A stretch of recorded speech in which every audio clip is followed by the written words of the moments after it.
예수님을 믿으며 살아간다는 것은 어떤 삶일까요? 어떤 사람들은 교회를 나가면 삶이 잘 풀려야 하는 것이 아니냐라고 말하기도 하고, 또 어떤 사람들은 하나님이 정말 계시다면 이 땅 가운데 이런 고통이 없어야 하는 것이 아니냐라고 말하기도 합니다.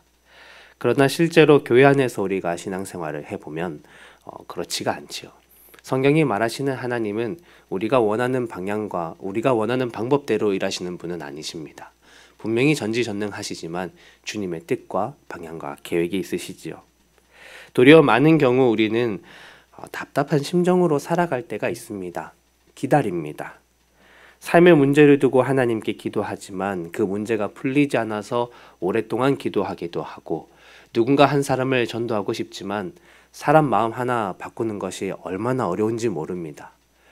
또 우리가 정말 이 땅 가운데 열심으로 신앙생활하면서 살아가면 사회도 변하고 세상도 변했으면 좋겠지만, 우리가 바라보는 오늘날 이 땅은 더욱더 무신론적 사고를 가지고 살아가는 사람들이 많아지고 있고, 또 특별히 한국 사회는 물질주의에 굉장히 치중되어져 보이는 것처럼 보이기도 합니다.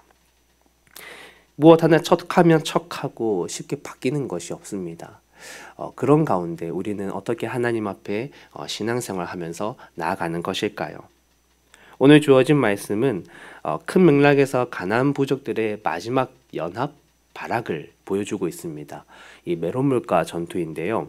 가나안의 북쪽 지방을 점령하는 과정이 나타납니다.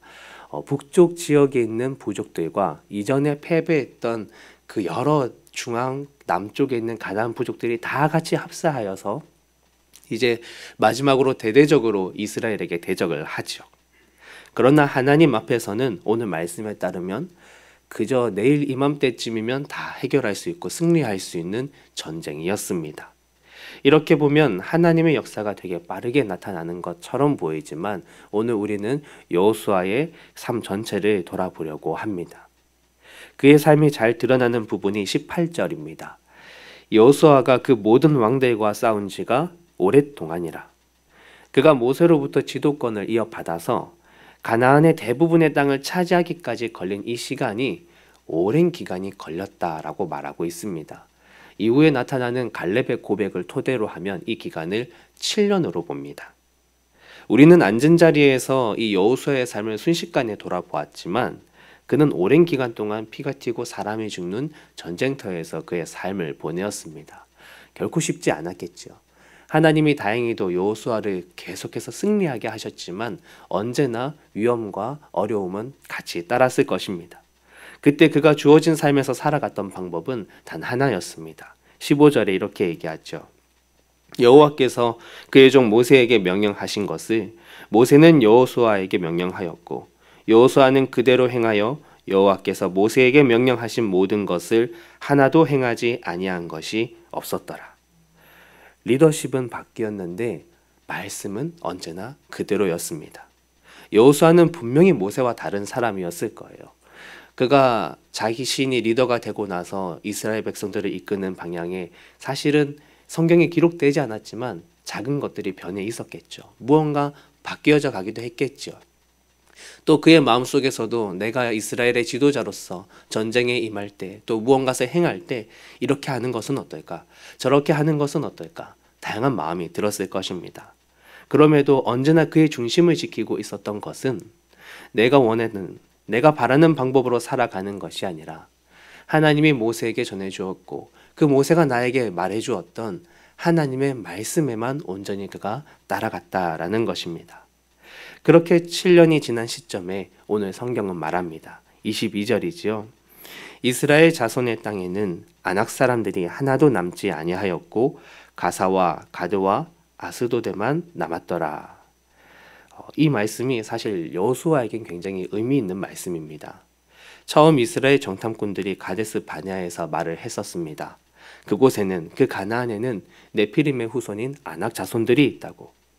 이것이 얼마나 오래전 일이냐면 광야 생활을 시작할 때니 40년도 더 된 일입니다.